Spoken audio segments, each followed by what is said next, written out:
to see you one last time. This video brought to you by Wilson's Heart, exclusively for Oculus Touch. The Binding of Isaac is a roguelike adventure game that immediately charmed us with its replayability and unapologetically dark themes. But within the dark themes and gross-out humor are a number of Easter eggs and references to other games, pop culture, and even the Holy Bible. This is Jason from Curse, and today we're going to look at some of the most interesting of those references. Without hesitation, he flung open the hatch, just as his mother burst through his door, and threw himself down into the unknown depths below. The Binding of Isaac's friendly ball item is pretty obviously a Pokeball. Caterpie, you're mine! In addition to the semicircle design, its function is to capture enemies. Naturally, when released, the enemies fight for you until they die. Pokemon's infamous missing number glitch gets a nod in the game as well, as a passive collectible that randomizes all other passive items. The game's design is Zelda-like in every way, from the single-screen room-based dungeons to the way Isaac holds up new items with both hands. The life display is hearts and the map design are obvious nods as well. You can even find Triforce graffiti on the ground. You must save her, my daughter. A handful of items appear to be direct references to cards or items from Magic the Gathering. Chaos Card, Black Lotus, Lord of the Pit, Spirit of the Night, and Contract from Below all relate to specific Magic cards. The item Starter Deck could refer to a starter deck in any CCG, but the icon has a distinct oval shape that seems to invoke a Magic card back. In addition, the blank card item has the same function as Magic's Isochron Scepter card. Both function as a copy of an existing item. Boss character Envy has a very particular smirk on his face. Not only is his face a reference to the internet meme troll face, this entire boss fight is a parody of internet trolls. Envy splits into more and smaller heads as the fight goes on. After all, everyone knows more trolls appear when you try to fight one. Capping off the meme references, Envy drops the Forever Alone and Shoop-da-Whoop items. McMillan's previous game, Super Meat Boy, gets a number of very direct references, mostly via items. The Cube of Meat, the Ball of Bandages, Epic Fetus, and Dr. Fetus are all references to the main cast of Super Meat Boy. The Oob and Black Maw are Super Meat Boy enemies that appear in Rebirth. A number of bosses in the game, including Brownie, Chad, and Larry Jr., also reference bosses from Super Meat Boy. The Balls of Steel pill grants Isaac 2 additional soul hearts. The item's name derives its name from the famous Duke Nukem line. I've got balls of steel.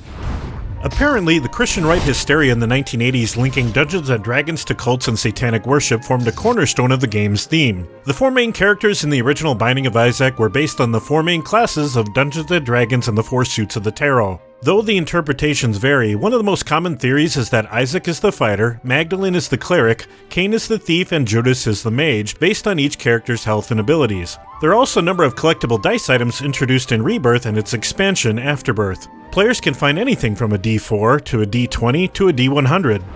Creator Edmund McMillan has said that the story and themes of The Binding of Isaac stem from his feelings on religion.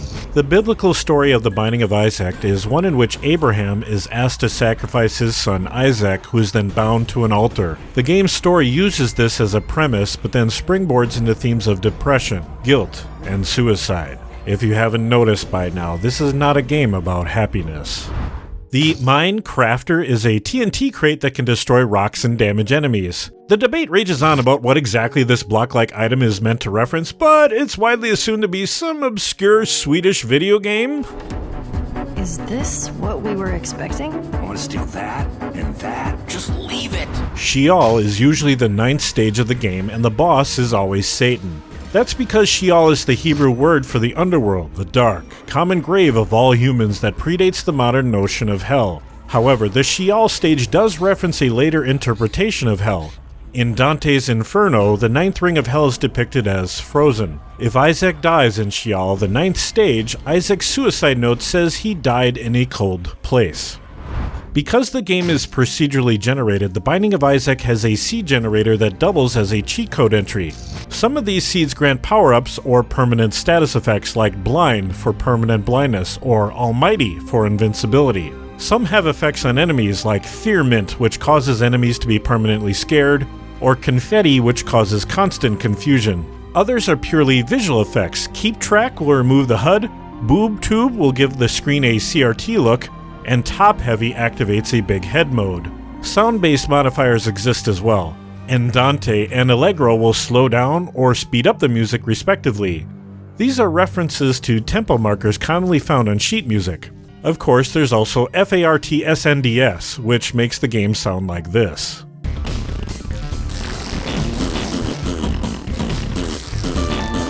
The shovel item that allows players to skip to the next floor isn't called a shovel. It's called "We Need to Go Deeper," a shout out to the famous line from Inception. You mustn't be afraid to dream a little bigger, darling.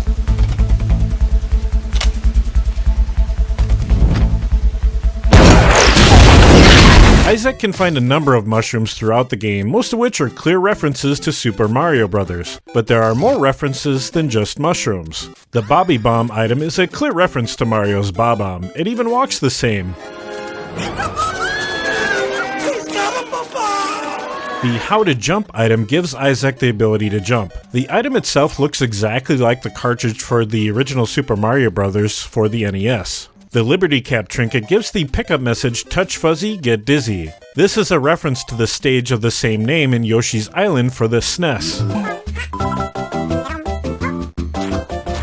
The 8-inch nails introduced in Afterbirth allow Isaac to shoot nails instead of his usual tears. The item is an obvious reference to rock group 9-inch Nails.